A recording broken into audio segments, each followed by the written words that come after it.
Takže začína druhý blok a tento blok je venovaný taktiež participácii, ale zameriame sa na takúto účasť na svojom živote, ako sa postarať o seba, o svoje pracovné veci, o iných ľudí, s ktorými sa v živote stretávame napríklad.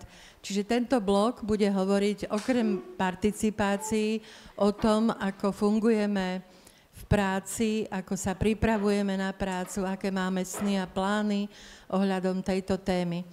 Ja by som to mala uviesť krátko, takže poprosím túto prezentáciu. Hneď na úvod poviem, že je to prvýkrát a je to vlastne premiéra Terky Filipovičovej, čo sa týka ilustrácií. Takže zatiaľ tam vidíte jedného strápatého panáčika, ale tieto ilustrácie a ambíciou našej klientky v rehabilitačnom stredisku je pretlmočiť alebo pomôcť ľuďom, ktorí majú problém s čítaním a porozumením zložitého textu, prečítať alebo porozumieť tomu textu cez také jednoduché ilustrácie. Čiže hrdo by som povedala, že je to hlavne Ľudská Cangárová, ktorá podporuje Teresku v tom, aby naozaj tie ilustrácie vyjadrovali aj nejakú alternatívnu formu komunikácie. Tak je to prvýkrát, bohužiaľ Terka bola pozvaná, ale je chorá, takže je to tentokrát bez nej, ale určite jej dáme spätnú väzbu. Takže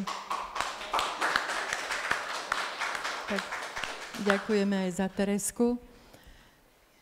Takže tá téma, ktorú som predstavila, má takú hlavne ľudskoprávnu rovinu. Teda vychádzame z toho, že všetci ľudia môžu pracovať. Dokonca tam je, myslím, že na bežnom, čiže otvorenom trhu práce, ak majú primeranú podporu. To slovo sa tu spomínalo veľakrát a tá podpora môže byť vo forme služieb, vo forme osôb alebo pomôcok, proste všetky formy podpory. No a tá druhé motto alebo druhá taká kľúčová téma hovorí o tom, že podporované zamestnávanie, čiže zamestnávanie na bežnom otvorenom trhu práce nám prináša peniaze, zárobkovú prácu, prináša nám život v bežnom prostredí, to je asi to najdôležitejšie, pretože v tom bežnom prostredí sa potom ďalej učíme a teda, že v tom prostredí získavame alebo nachádzame, vytvárame si nové vzťahy. Čiže to je taká naša Biblia. Slovenská únia podporovaného zamestnávania je tá organizácia, ktorá toto propaguje. Môžeme ďalej. No a ako vlastne sme prišli na to, že budeme hovoriť aj tuto s mojimi už kolegami, priateľmi alebo teda pozvanými účastníkmi panelu.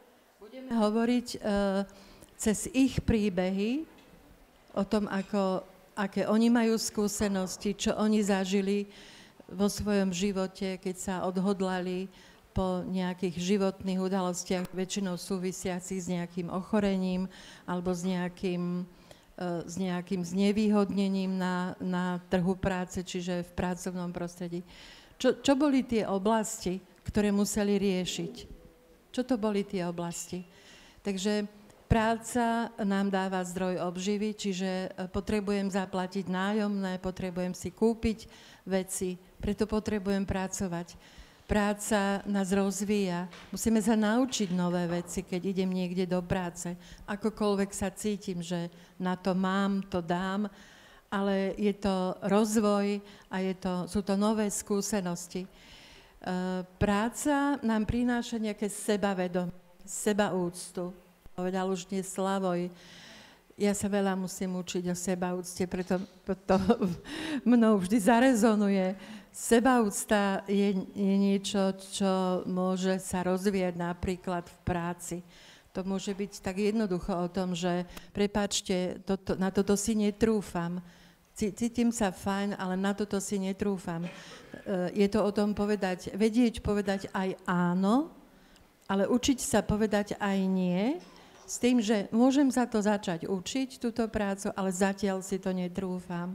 Hej, to je veľmi niekedy jednoduché, ale niekedy to veľmi ťažké rozhodnúť sa, čiže to je proces rozhodovania. Keď pracujeme, tak tvoríme hodnoty. Bude o tom Betka hovoriť. Richard, ktorý vo svojej práci vlastne denne zavesí niekoľko desiatok šatstva, tam, kde už nie ste pri šatách? Ja som nerobil šatá. Nie, takže jogurty? Áno. Dobre, tak jeden jogurt a jeden šaty. Ďakujem. Takže v práci tvoríme nové hodnoty. Ľudia by si nemali čo kúpiť, keby ste to tam nevyložil. Ano. To je vaša práca. No a potom je tam taký ten sivý, čo je to, šesťuholník, ktorý nám hovorí o tom, že práca nám dáva aj štruktúru nášmu životu. Ja som vyštudovala psychológiu a ja sa v tom veľmi nachádzam, pretože my máme zase takú skúsenosť, že veľa našich klientov, ktorí takzvané, že nevedeli, čo so sebou, že vždy vonku, keď odišli z práce, tak sa pri nich zastavili všetci tí, ktorí chceli na niečo prehovoriť, niečo im zobrať, nejako s nimi manipulovať. A títo ľudia nevedeli, kde sa nájsť, kde je ich miesto, ako povedať to nie. A tak sme postupne prichádzali na to, že nejaký systém, nejaký poriadok má každý náš deň, má náš týždeň. V tom dni máme nejaké aktivity, ráno väčšinou pracujeme, popoludní väčšinou máme voľnočasové aktivity. Tak preto sa my pýtame niekedy, že kde sa vidíš o 2 roky? Čo plánuješ? A to súvisí práve s tou štruktúrou, ktorú nám práca tak nejako, že poviem, že historicky vlastne vytvára, že ľudia chodia pravidelne akoby do práce, striedajú sa jednotlivé činnosti a to nás akoby tak ukotvuje v tom systéme, čo neznamená, že teraz si beriem 2 týždne dovolenku a proste som mimo toho systému. Takže toto je niečo, čo neovplyvňujeme priamo, tá štruktúra toho životného cyklu, ale čo je veľmi dôležité pre život človeka. Takže ja som teraz prerozprávala oblasti, môžeme ďalej, oblasti a projekt, v ktorom sme teraz pôsobili, projekt deinštitucionalizácia, transformácia sociálnych služieb, nás naučil formulovať aj takéto veci. K tomu, aby sme participovali na svojom živote, tak už dnes my sa rozprávame o tom, že ako to cítite, ako to vidíte. Vy chcete pracovať, alebo chcete sa len pripravovať, ešte sa necítite na prácu. Takže veľa sa aj my rozprávame o tom, aké máme postoje ku všetkým tým veciam. Ujasňujeme si ich. Veľa sme sa rozprávali v tomto projekte DIčka so zamestnancami.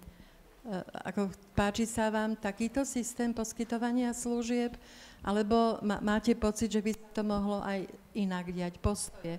K tomu, aby sme mohli urobiť nejakú zmenu, ak si povieme, že ja chcem niečo zmeniť, to je ten postoj, a to sa týka aj nás, hej, že chcem niečo zmeniť. Betka chce mať trvalú prácu na otvorenom trhu práce. Včera to jasne povedala. Zatiaľ pracuje v chránenej dielni. K tomu, aby sme to mohli urobiť, potrebujeme informácie, skúsenosti, vedomosti. To je veľká vec a vďaka tomu, že všetko, čo chceme, sa môžeme učiť, že tie informácie vieme získavať. Musím vedieť, kam si pôjdem po tú informáciu. Keď neviem, tak sa spýtam niekoho, že kde by som to mohol nájsť. Čiže to je tá druhá rovina. A potom je tá posledná rovina a to je to, že už viem, čo chcem. Už viem, ako to urobím. A teraz je už len na mne, že či vystúpim do tej fázy, ktorú my nazývame, že tak pekne to je, že realizačná prax, to napríklad voláme. Ale je to vlastne o tom, že či urobím ten krok k tomu, aby som si našiel tú prácu na otvorenom trhu práce. Keď som pracovník sociálnych služieb, či urobím ten krok k tomu, aby sme začali tú službu poskytovať iným spôsobom, úplne konkrétne. Zaradili sme tento slajd tu, pretože znázorňuje niečo, čo voláme, že proces, ale má svoje fázy a k tomu, aby som sa napríklad zamestnal, tak a už bol zamestnaný, tak potrebujem to vyjadriť cez tie postoje niekomu, potrebujem získať informácie, čo chcem robiť, v čom som dobrý a tak ďalej. No, skúsme ďalej, už sa to časovo naťahuje. No a tá posledná oblasť, ktorá ešte súvisí s tou našou témou aktivizácie a zamestnania a súvisí hlavne s participáciou, teda z toho, že byť súčasťou niečoho, byť v dianí, jednak spoločnosti. Čiže táto téma má aj takú svoju teoretickú, v knižkách by ste to našli, že sú to princípy, ktoré pomáhajú začleňovať ľudí. Hej? Je dobré mať aj nejakú teóriu, netreba sa toho báť.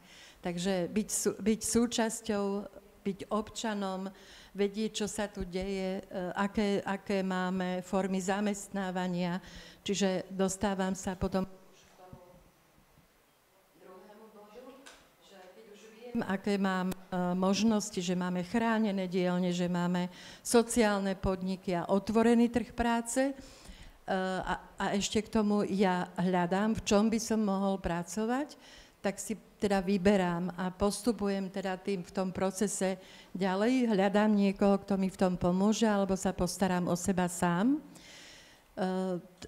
Ten bod vľavo je práve o tom, že potrebujeme častokrát, a nie je to ani hanba, ani problém, že potrebujeme podporu.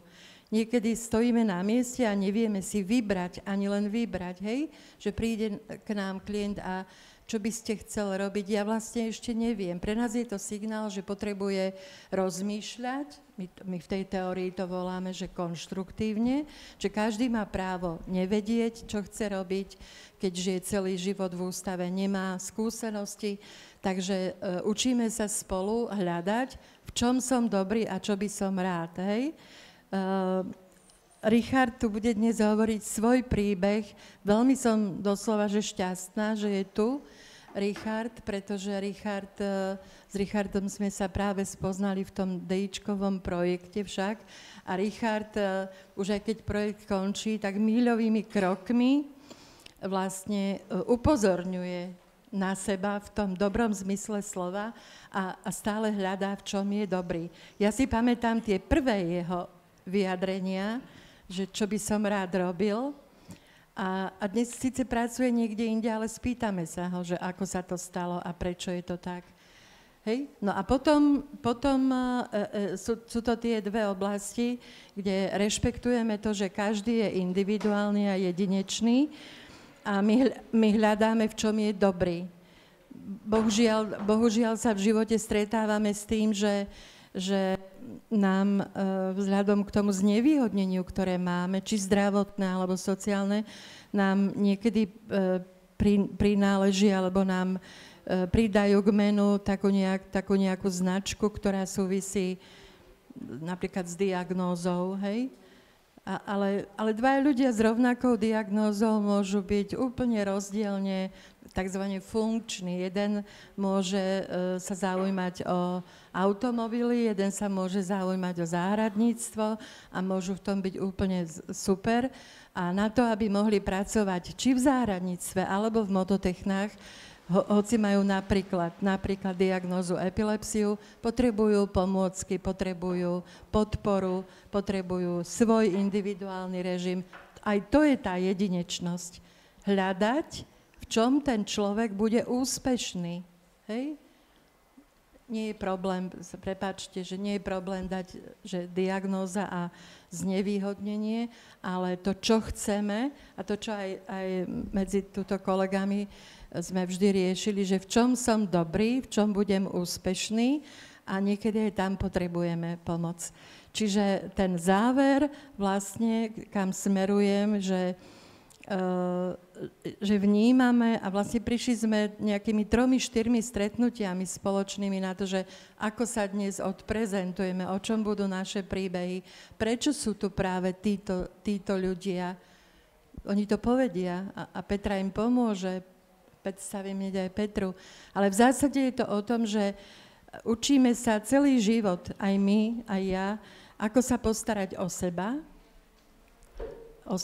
vo vzťahu k práci je to jednoznačné, ako sa ráno obriadím, ako mám manažované svoje financie, ako sa postarám o svoje stravovanie, o svoje bývanie.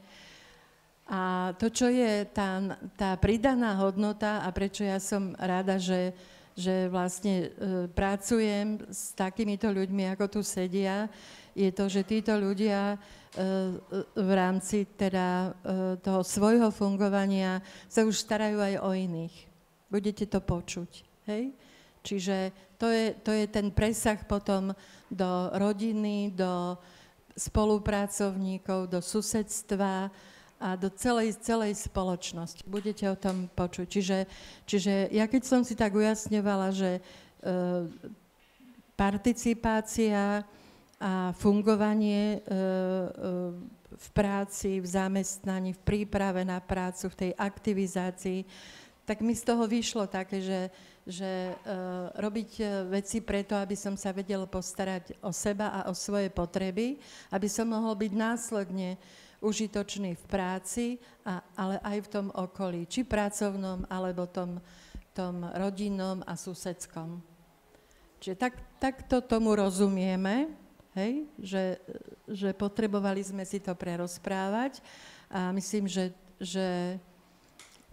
to je asi všetko, čiže zdôrazňujem tú potrebu, ďalšie slajdy sú vlastne o tom, že rozprávame a vysvetľujeme vlastne všetky tie oblasti, ako ja som ju už vysvetlila.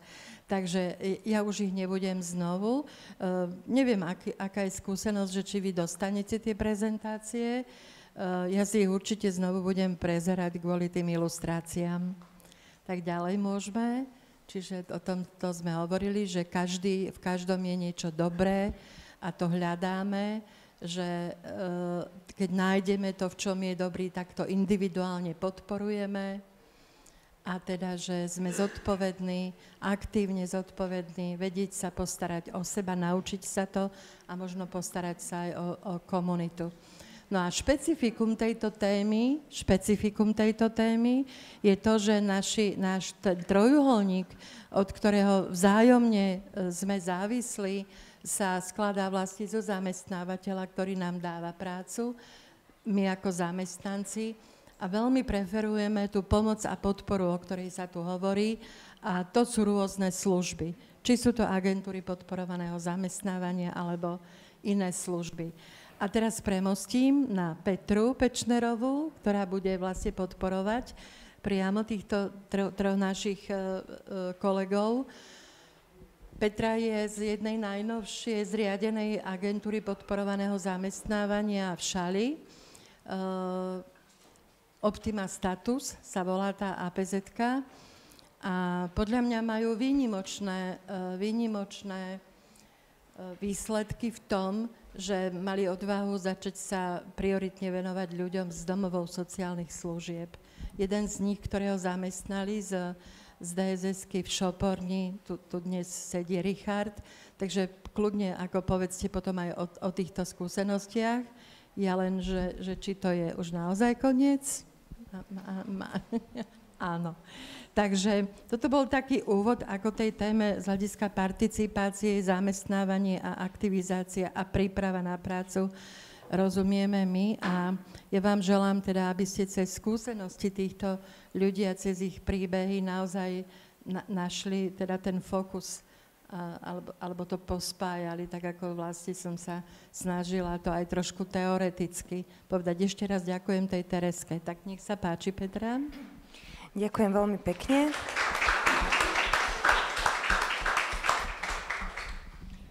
Tak moje meno je Petra Pečnerová, prišla som zo Šale z občianskeho združenia Optima Status. A našim cieľom je, teda usilujeme sa o zlepšovanie kvality života či už jednotlivca alebo skupín so zdravotným znevýhodnením. Snažíme sa rozvíjať ich potenciál a aktivizovať ich. V rámci nášho občianskeho združenia ponúkame služby ako agentúra podporovaného zamestnávania, komunitné centrum, sociálne poradenstvo a sme zapojení v projekte Krok za krokom s vami pre vás.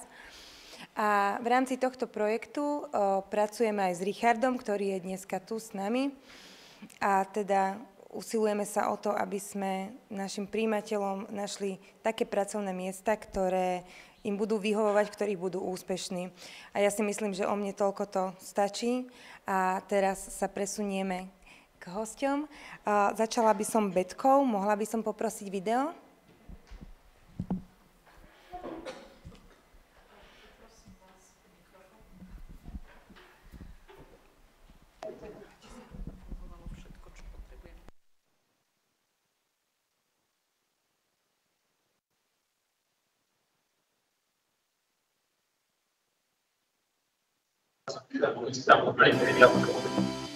Dobre. Čau. Ide. Mám celoživotná detská. Budem mať 54 rokov teraz. Betka k nám zaklopala jedného dňa na rehabilitačné stredisko. To zase nejde. S tým, že ju zaujal názov podporný kruh Pekne to šlo. a jednej zlatej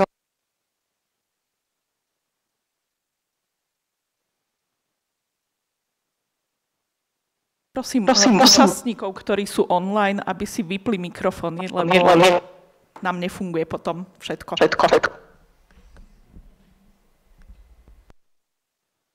kolegyňa rozprávala svoj príbeh o tom, ako si stále hľadá miesto v živote po chorobe, ktorá zavítala po 2 materských. Tak som sa dostala v podstate sem a zostala som na stoli a šijem. Postupne sa práve tými vzťahmi, ktoré si tu budovala, tou spätnou väzbou, ktorú dostávala, menila sa jej takéto sebavedomie, taká tá schopnosť prezentovať sa a byť úspešná. Keď pracujem, dáva mi to pocit, že niečo po mne zostáva, že som niečo vytvorila a som s tým spokojná. Mám tu azyl. Vyústilo to až do tej situácie, že vedľa nás sídli škôlka, kde Betku zaujali malé deti, ktoré chodili okolo a oslovila pani riaditeľku, či by sa tam nenašla skutočná práca. Pani Betka vlastne sem prišla tak, že my sme už dlhšie rozmýšľali, že by sme veľmi radi niekoho zamestnali u nás z podporného kruhu, pretože sme susedia. Robím tam 2-krát do týždňa, chystám obedy. Keď je nejaký problém, tak sa príde opýtať, tak jej poradíme. Keď nemôže prísť, alebo tak zavolá, že je veľmi taká zodpovedná v tej práci, že sa nemusíme báť, že nepríde. Je to úžasná práca, tie deti sú úžasné, sú úprimné. Zo začiatku ma volali obor, potom mi hovorili tučko a nakoniec sme skončili pri názve Teta Betka. Čiže aj toto je cesta podporovať klienta v tom, aby sa sám rozhodoval, aby sám si hľadal, napriek tomu, že ten zdravotný stav ešte nie je ideálny. Pre nás je to určite veľká pomoc a myslím si, že aj pre pani Betku je to veľká pomoc alebo povzbudenie, že je na mieste, kde ju naozaj potrebujeme, že to nie je iba také akože, ale že je to taká naozajstná práca, naozajstná pomoc.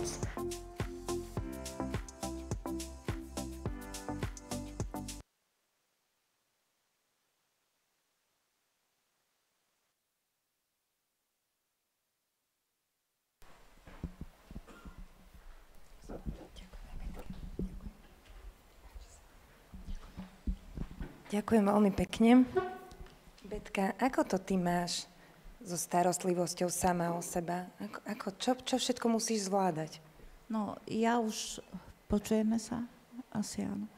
Ja už roky žijem sama, lebo dcery vyleteli, ako sa povie, z hniezda. Sú v Čechách, takže sa starám o seba sama a je to veľká pomoc aj čo sa týka rodiny, lebo rodina vie, že ja som samostatná a nie som na nikom závislá. A tým pádom, že ma zamestnali v podpornom kruhu, tak som aj nezávislá finančne. Hej, že mám ten invalidný dôchodok, mám svoju prácu, za ktorú dostanem mzdu, platím si nájomné, platím si telefón, ostatné poplatky, starám sa o seba, nakupujem si, varím si, proste jak bežný človek, ktorý má fungovať. Ďakujem. A jak to bolo s tou druhou prácou? Ty si ju musela nájsť kvôli financiám, alebo ako si sa dostala do škôlky? Nie. Do škôlky som sa dostala v podstate úplne náhodne. Proste ja som si napísala životopis a išla som za pani riaditeľkou, že náhodou, či sa tam nenájde priestor, miesto a našlo sa. No, chcela som pokračovať aj teraz, keď sa menila organizácia, aby som mala viac pracovných možností, to sa mi nepodarilo, takže mám šancu skúšať ďalej. Ale je teda dôležité povedať, že sa ti to nepodarilo nie kvôli tomu, že oni by ťa tam nechceli, lebo oni ťa tam teda chcú, ale tie financie sú trošku okresané, takže preto sa to nepodarilo. Áno, kvôli tomu sa to nepodarilo. Rada tam chodíš? Rada tam pracuješ? Chodím tam veľmi rada, lebo tie deti sa síce striedajú, ale sú tam od tých 3 rokov, kým nejdú do školy a tie staršie deti ma už poznajú po mene a debatujeme, rozprávame si, niekedy mi povedia aj vtip. A čo je teta Betka na obed, tak im poviem, toto mám rada, dobre, v poriadku, chutilo ti a podobne. Takže ja zabezpečujem v tej škôlke, keď mám službu, odbyt použitých tanierov, použitých misiek. Dakedy som nakladala taniere, dakedy som nakladala aj porcie, ale teraz sa v škôlkach samostatnosti medze nekladú, takže deti sa učia samostatnosti a nakladajú si sami. A tam vzniká priestor na upratovanie po nich, predpokladám. Áno. Hej. Dobre, a čo sa týka tvojho života, ja viem, že ty keď vidíš niekoho, že potrebuje pomoc, alebo tak, ty to nepotrebuješ počuť, ty to tak nejako vycítiš. Mám pravdu? No, snažím sa. Snažíš sa. Staráš sa teraz aktuálne o niekoho? Pomáhaš ešte niekomu? No, momentálne chodím za bývalou vedúcou, za Katarínou, ktorá je v nemocnici a momentálne má požiadavku, či jej nedonesiem 2 mandarinky, takže... Mandarinky sú už v kabelke? Hej, ešte nie, ale realizuje sa to. Realizuje sa to. A s čím ty tam ešte vieš pomôcť, okrem toho teda, že prinesieš 2 mandarinky? No, s pani Katarínou, ona mala dosť vážnu, povedzme, nehodu, takže sme prezerali tašku, prezerali sme ruksak, kde čo má, rozprávali sme sa ako ďalej.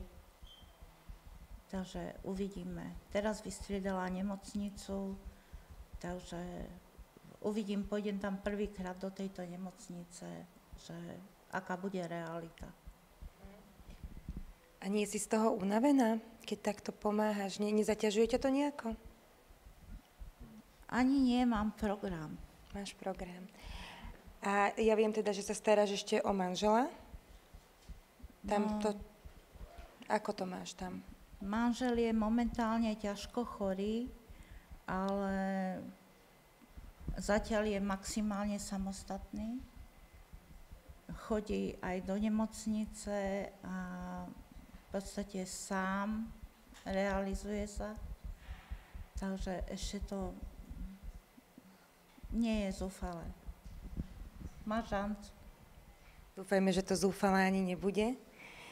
A teda ja si myslím, že u teba naozaj treba vyzdvihnúť to, aká si ochotná, aká si pracovitá, že ešte by si nabrala tej práce viacej, aby si mala program. Toto úplne veľa ľudí takto nemá.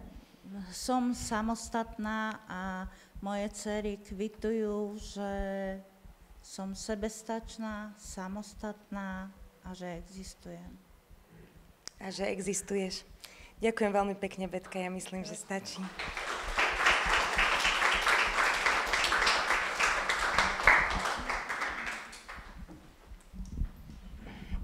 Betka už dala mikrofón Maťovi, takže bude nasledovať Martin Príkopský. Pekný dobrý deň. Pekný dobrý deň. Martin má pre nás prezentáciu. Prezentácia sa volá Ľudí mám rád. To bude zaujímavé. Budeš si to posúvať sám? Je to jedno.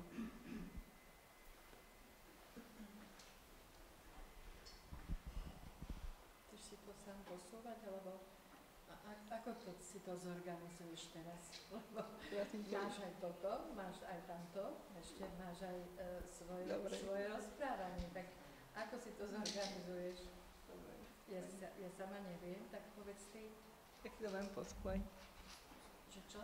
Tak si to budem posúvať a budem popri tomu hovoriť. Môžeš začať. Volám sa Martin Príkopský, mám 35 rokov, pochádzam z Bernolákova, momentálne bývam s rodičmi, ale popri tom ešte aj momentálne bývam u babky. Pracoval som v Rádničke, 5 rokov som robil v Rádničke ako čašník a dostal som sa na otvorený trh práce v McDonalde, tam pracujem už 8 rokov. Ja vidím, že pracuješ na pozícii v lobby, to znamená, čo tam robíš v tom McDonalde? Upratovanie tácok, akože pomocné sile, ako po zákazníkovi, utieranie tácok, čo treba vlastne. Hej, dobre. Robím osobného asistenta vlastne Miške, ona je zdravotne postihnutá. Vlastne sme sa poznali, od strednej školy sa poznám s Miškou. Miška má 27 rokov a sme sa vlastne poznali na internáte. Na strednej škole sme sa vlastne poznali, tam som chodil do školy a vlastne robím jej osobného asistenta. Pomáhajem pri určitých veciach, vlastne čo sa týka nakladania jedla, nakrájaní, akože mäsa. Chodíme spolu na kávu a von, a keď treba, tak ju doprevádzam vlastne za maminou do práce alebo do školy, keď jej mamina chodí do školy. Môžem sa spýtať, ako toto vzniklo, že budeš robiť asistenta? Ako k tomu prišlo? My sme sa asi na začiatku, keď som začal robiť v McDonalde, tak ma oboznámili, že či by som nechcel jej dcere robiť osobného asistenta. Tak sme sa tak zoznámili, ona mi to vysvetlila vlastne, čo to obnáša. A vlastne sme sa kamarátili a vlastne odtedy Miška robím vlastne osobného, necelých 5 rokov robím osobného asistenta. A riadne úrady nemáš zmluvu? Áno, mám uzatvorenú pracovnú, máme zmluvu ako osobný asistent a podľa odpracovaných hodín, čo je cirka do tých 18 hodín mesačne mám. A to sa potom vypočíta krát 5,52 je hodinová sadzba. osobného asistenta. Dobre.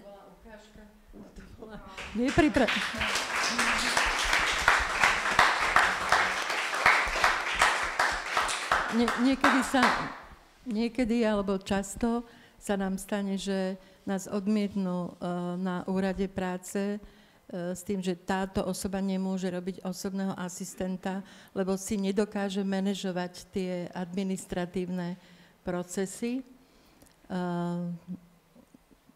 Ani asistent, ani asistovaný, že si nedokážu manažovať tie procesy. No tak to sme si nedohodli.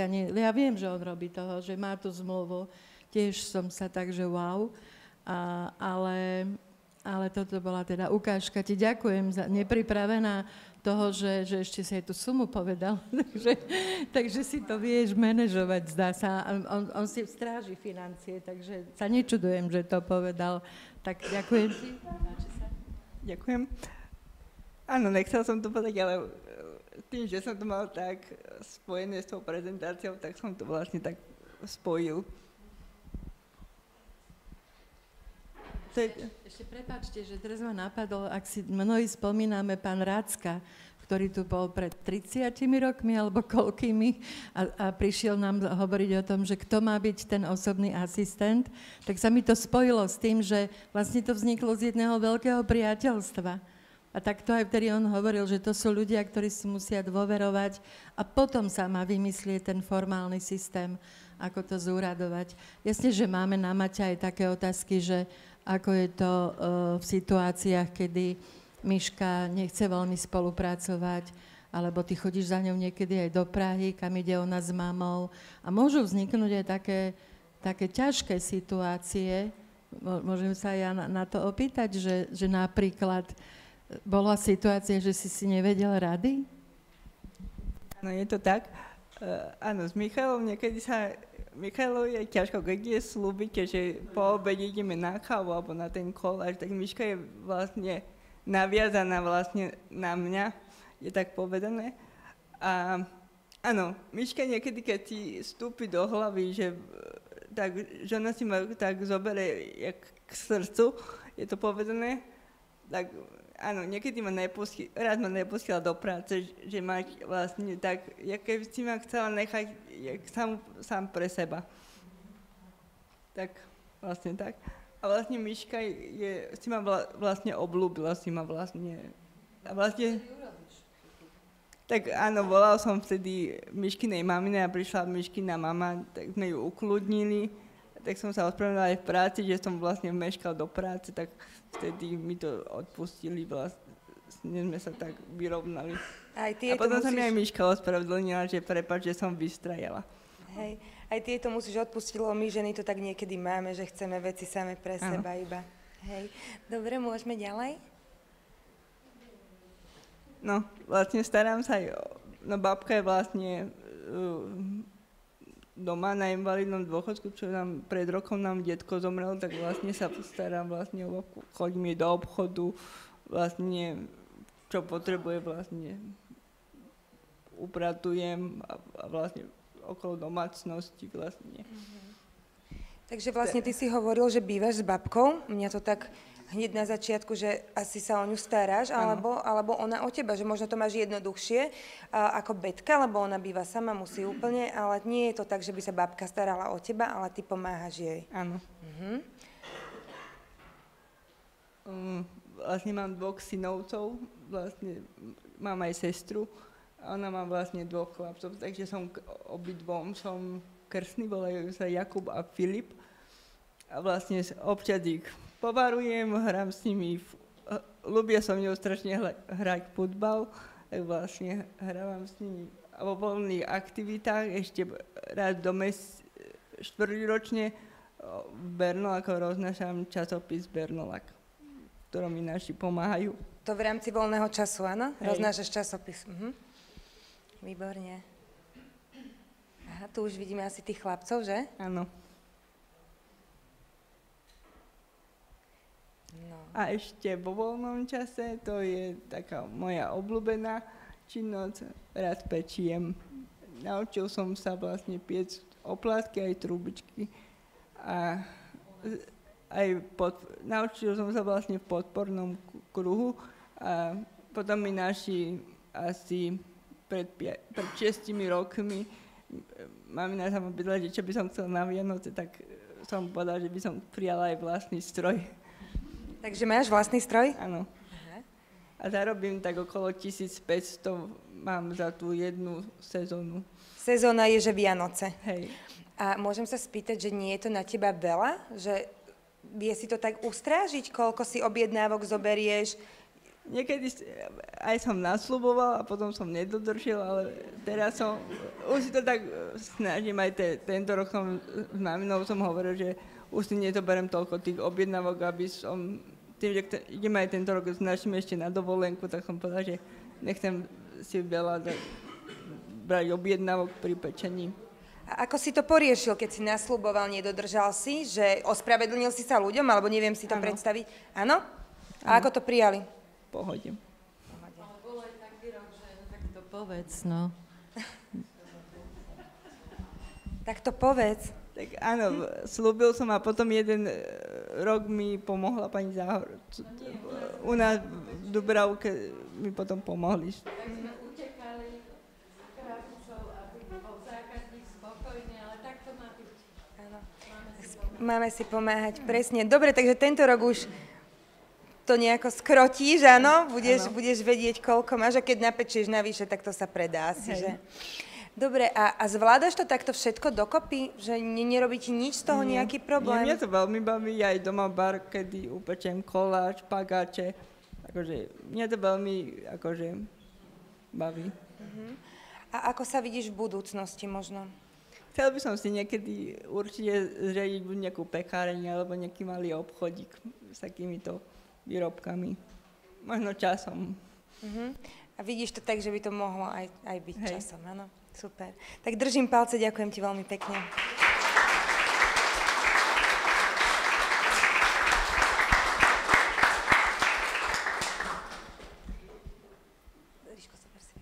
Ďakujem. Dobrý deň, Richard.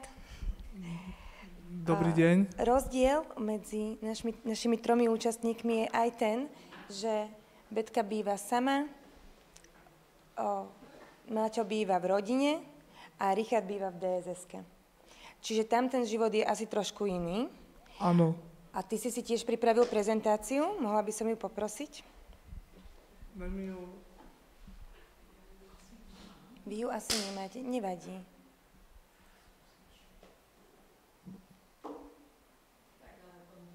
Áno. Nevadí, pôjdeme bez prezentácie. Dobre. Tak sa nám skús predstaviť, Richard. Volám sa Richard Nikolás Fredericks, pochádzam z DD Šoporňa. A predtým si bol kde? Predtým som bol v detskom domove v Seredi. No a ešte predtým? A predtým som bol ešte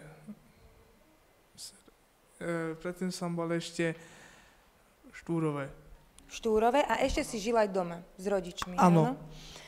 Dobre, a čo rád robíš, Richard? Čo rád robím? Rád sa zabávam, rád sa zabávam, ľúbim sa skomunikovať každým a tak. A keď si žil ešte doma, tak si pomáhal s niečím? Áno, pomáhal som tým, že som sa, ako mame pomáhal tým, že som ju poprosil, že preto, lebo mame som pomáhal preto, lebo som sa tešil, že dostali sme, ako dostala od nejakej firmy auto, tak reku sme si to auto nechali a teraz zobrali sme ho. A bolo špinavé, tak pomáhal som to auto umývať, keď bola jeseň, či zima, či ako, tak som chodieval domov. Rád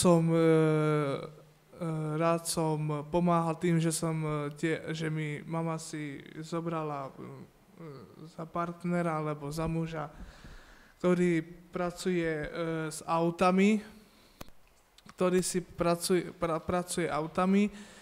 Volá sa Felix má v Novej dedinke, ako on tuninguje auta tak. On auta pomáha, aby mali dobre, tak reku sme to robili tým, že sme zobral so sebou taký ten dvíhak, čo sa auto dvíha. Áno, Dever. A proste, že reku sme to auto nadvihli, ale bolo tam jedna vec, že reku pomáhal som do garáža, lebo mali sme pneumatiky, tak reku sme vymienali pneumatiky, takže keď mi niečo chcel pomôcť, tak reku som išiel pomôcť aj to. A ešte som aj auto umýval. A keď sa nám sestra narodila, tak reku sme to auto ešte mali a keď sa stala nejaká nešťastnosť, tak reku som sa naučil aj auto tepovať. Aj auto tepovať. Dobre, takže pomáhal si veľa okolo auta a ešte si s inými vecami pomáhal, napríklad si nakupoval. Áno, alebo... práve, že som nakupoval aj, skúsil som si, lebo mali sme tedy dom a mali sme oproti bufet. Reku som povedal, že poprosil som u Láskov, že či mi mama nedá peniaze a reku nakúpim s hotovosťou.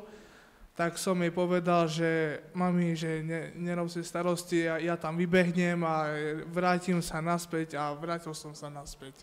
Aj si nakúpil, čo si mal? Áno. Výborne. A domáce zvieratko, mali ste nejaké? Mali sme veľa zvieratiek, ja vám poviem, ktorých. Mali sme domáceho potkana, volal sa práve, že ako bol biely, ale ja som mu dal meno, lebo som strašne ľúbil pozerať Ratatouille. A potom som mal domáce zvieratko škrečka. Teraz, čo moja mama mala škrečko, tak oni niektoré umreli, lebo už boli staré, choré.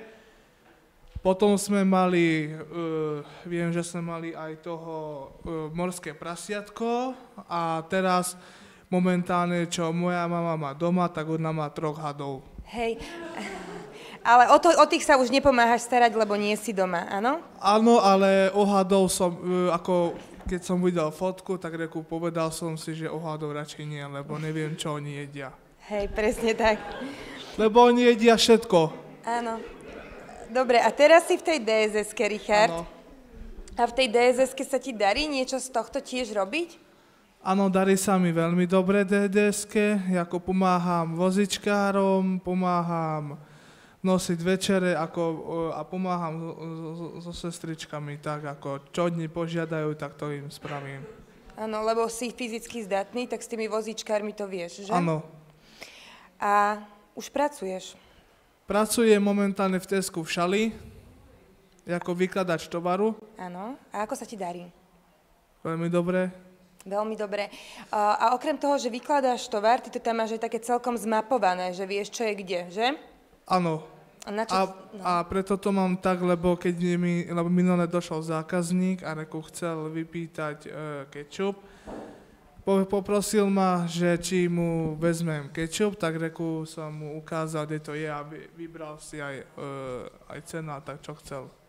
Takže si mu ho pomohol nájsť vlastne. Áno. Richard, a ako to ty máš, že do budúcnosti, ako by si to chcel mať? Do budúcnosti som si povedal, že ja by som chcel tak mať taký život, už byť aj sám trocha, vyskúšať si to. A ako by sa to dalo, čo myslíš? Dalo by sa to jedine tým, že buď, to je komplikované, že je to tak, že keď potreboval by som, teraz idem kupovať nový mobil, tak idem si pozrieť a popozerať si, čo majú pod nájom, ako v Šali, čo nemajú nejaké domy. A nechcel by som bývať na Činžiaku, ale v rodinnom dome, tak. No ale na to sú potrebné financie. Áno. Ako by si toto zvládol? Že by som si odkladal a potom by som mu zavolal a dohodol by som si termín a keď už sa nám stáva tá nová budova, tak už nám povedali, že autobusom budeme chodevať sami, tak sa dohodnem, že kedy, ako a že kedy to zaplatím, kedy sa zoberiem kľúče a kedy sa tam nasťahujem. Áno, toto je taký úplne lepší bezproblémový prípad, ale cesta je dlhá, áno, ty to vieš. Áno. Rovnako ako bola cesta dlhá, kým si začal pracovať. Áno. To malo nejaký...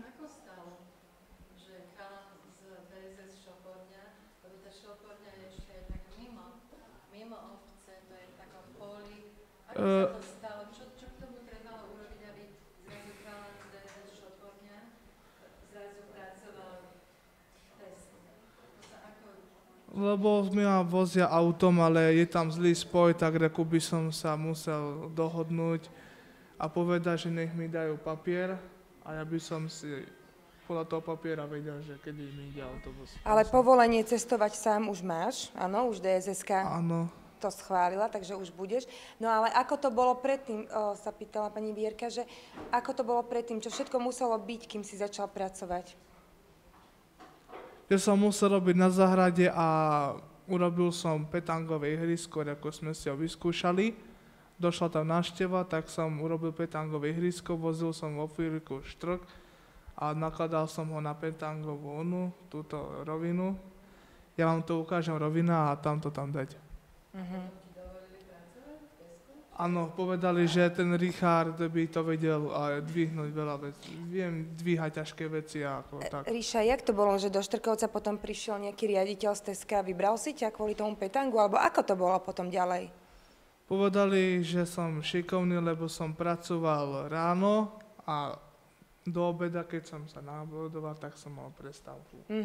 Dobre, a potom si, teda tým asi povedal, že chceš pracovať, že? Áno, lebo mňa to lákalo, lebo ja som chcel, aby som tie peniaze dostal, tak reku, chcem, aby som pracoval. A jak si sa dostal do toho Teska? Že mi tú prácu ponúkli a potom som si povedal, že povedal mi pán vychovateľ Branko, že čo by si chcel robiť, a ako som povedal, že automechanika, tak reku mi to hľadal. Nikto sa neozval, tak som povedal, že dobre, tak chcem vykladať tovaru a že to by ma bavilo, tak reku sa ozvala Šoporňa šala a tak som to bral. Hej, ja si tam ešte matne pamätám nejaký tréning pracovných zručností. Áno. Nejaké potom vykladanie tovaru u nás v kancelárii, aby si to natrénoval. My sme tam chodili robiť kurzy čašníka. Áno. Presne. Takže... Najviac sa mi na tom páčilo to, že keď skončil kurz čašníka, tak si čo povedal, že? Mňa to baví. Ja si pamätám, že čašníka robiť nebudem. Áno, nepamätám si to.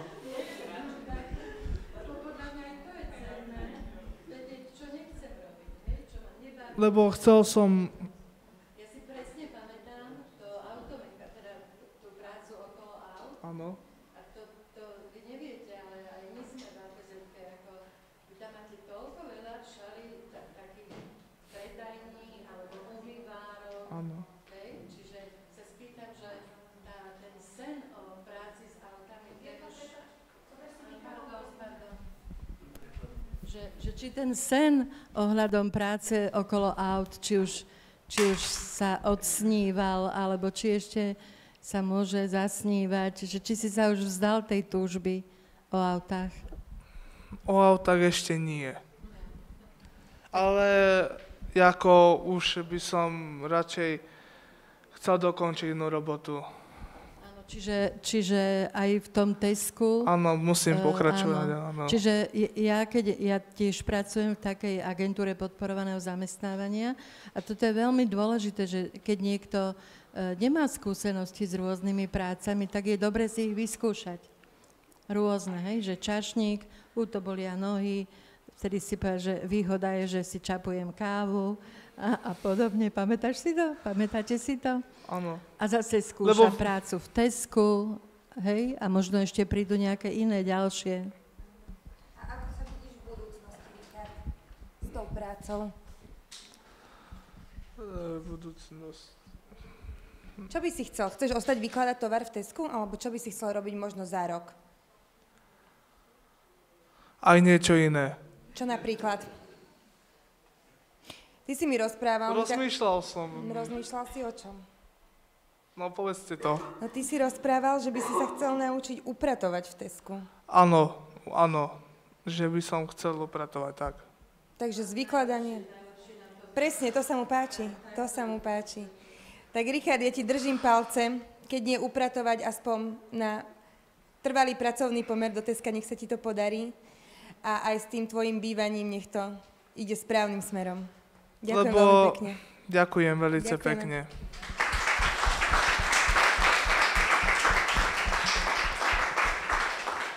Tak ak chcete trošku podporiť nejakou otázkou alebo komentárom týchto 3 alebo 4 ľudí, tak nech sa páči.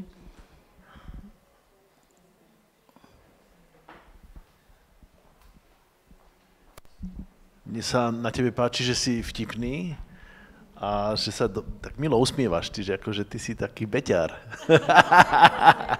Že? On akože s tými zákazníkmi v tom Tesku by akože veľa vedel urobiť. Samozrejme, áno, treba im pomôcť, lebo je to veľká miestnosť a sú tam viac tovaru a proste, že keď človek si rýchlo nakupuje a musí sa ponáhľať domov, tak samozrejme im pomôžem s tým. Aby sa to rýchlejšie vypredalo.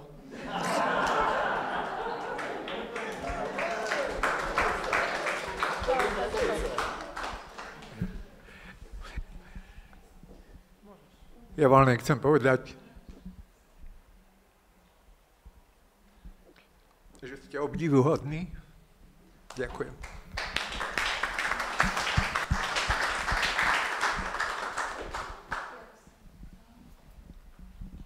Dobrý deň, prajem všetkým.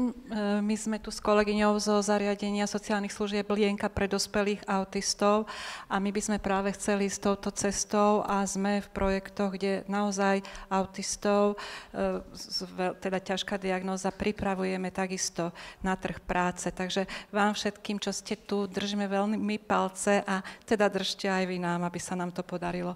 My sme teraz na prahu toho, aby sme s Teskom uzavreli dohody o vykonaní práce v Teskom Nitra hypermarkete, takže vlastne a nevieme, má to taký neistý koniec, lebo nevieme, že ako tí naši autisti budú schopní alebo nebudú schopní, ako vydržia v tom pracovnom pomere, ale budú tiež vykladať tovar na vešiaky, vešať odevy. Veľmi sme to s kolegyňami zariadení trénovali. Ďakujem pekne. My vám držíme palce.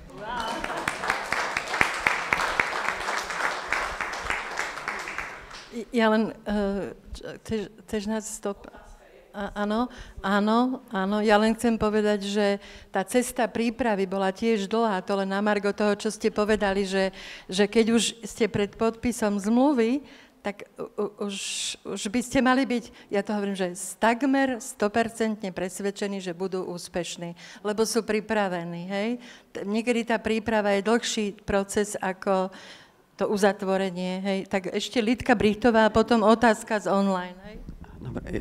Vaše príbehy, všetkých vás troch, ktoré sme si tu vypočuli, sú tak inšpirujúce. Vy ste tak ako úžasní, že môžete byť príkladom pre mnohých, čiže by bolo dobre to zverejniť a možno, že aj politici a všetci ostatní by sme sa mali z toho nejak ako inšpirovať, že fakt to, čo všetko robíte, tak klobúk dole, to by som ja nedokázala.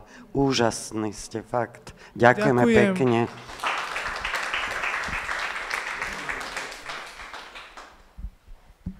Z chatu ešte, teda z online diskusí, tak teda sú tam tiež také obdivné, že inšpirujete ľudí a iných.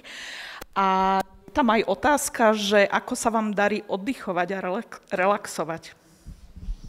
Ja častejšie nerelaxujem, ale rozmýšľam nad tým, ako by som to mohol spraviť do budúcna.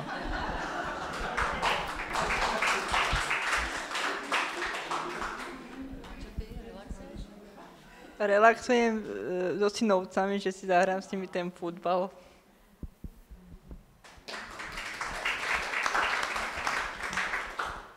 Ja to mám trošku teraz ťažšie, lebo mi zomrela kamarátka, s ktorou sme chodili na železnú studničku a ešte som sa s tým nevyrovnala.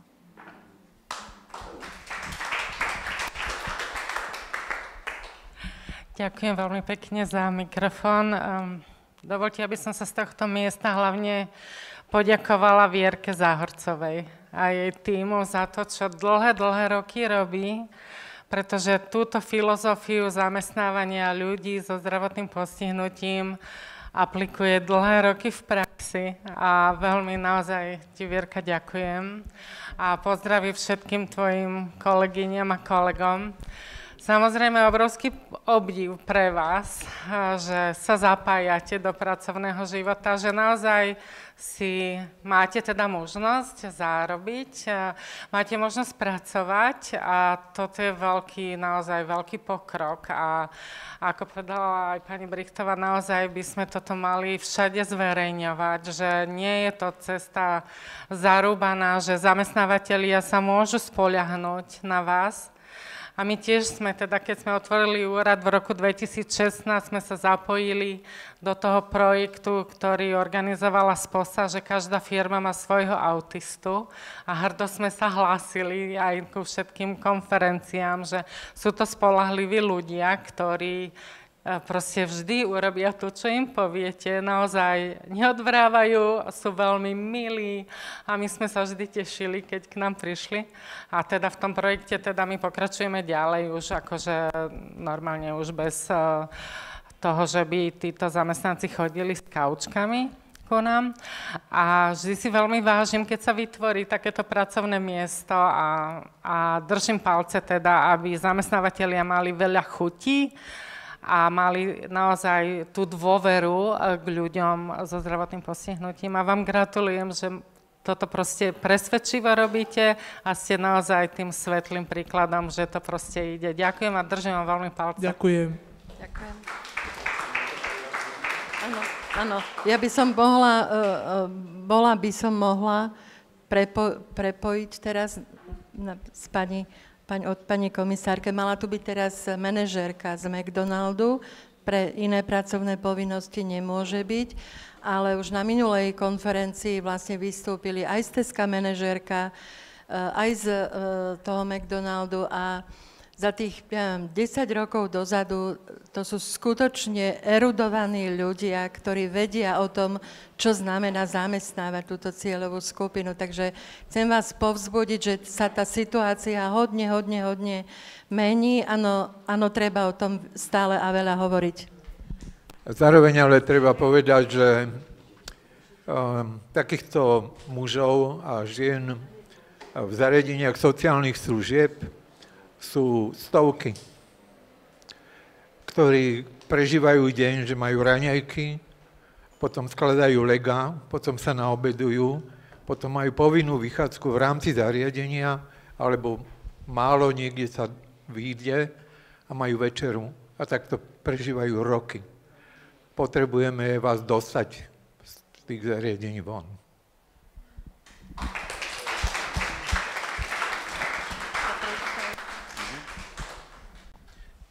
Ja by som chcel vyjadriť taký dvojitý obdiv pre ľudí, ktorí urobili tú prácu, že ste sa posunuli tam, kde sa nachádzate.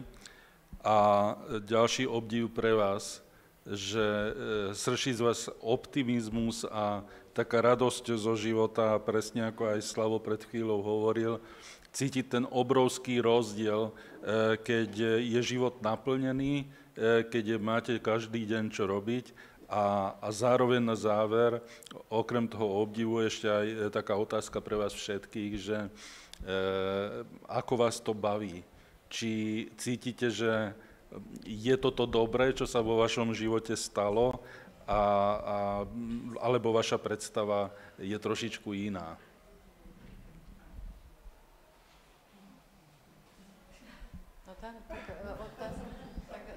Iba mikrofón chýba, že? Ja viem, že som ho povedal, že... Pohode, tak...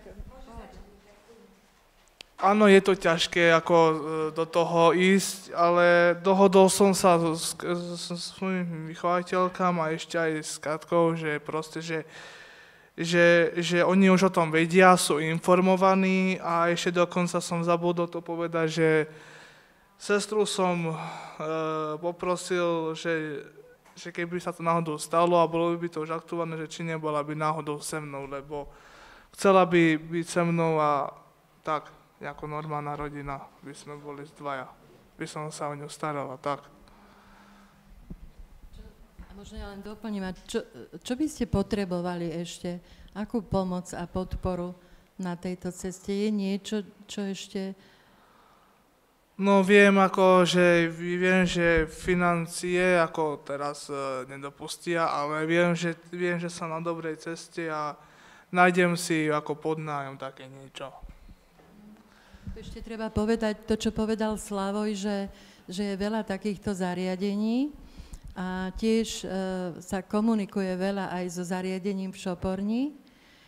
A nie je to jednoduché, ale situácia je taká, že už to zariadenie a vedenie, teraz odvážna, nepovie nie. Proste sme vďační za to, že Richardovi umožňujú cestovať do práce, že vedia delegovať tú zodpovednosť na niekoho iného, kto napríklad Richarda vezie z tej agentúry podporovaného zamestnávania, alebo do toho poľa naozaj nie je žiadny spoj, hej? A nie len Richardovi, teda aj ďalší traja prijímatelia sú tam, ktorí pracujú. 3-krát za týždeň chodia do práce. Chcú byť takí ako ty, Richard. A je to obrovská zmena, lebo Slavo je aj až dojatý, ale my sme so Slavojom v tomto zariadení boli, keď začínal ich projekt deinštitucionalizácie na také aktivite, že hodnotenie pripravenosti. A tam sme 1,5 deň vlastne strávili s Richardom v tom altánku, ak si pamätáš. A on veľmi aktívne za nami chodil a riešil. Takže toto je tá participácia, hej? Aby som to teda uzatvorila, lebo už sa ku mne zbiehajú organizátorky. Takže veľmi vám ďakujeme, že môžeme...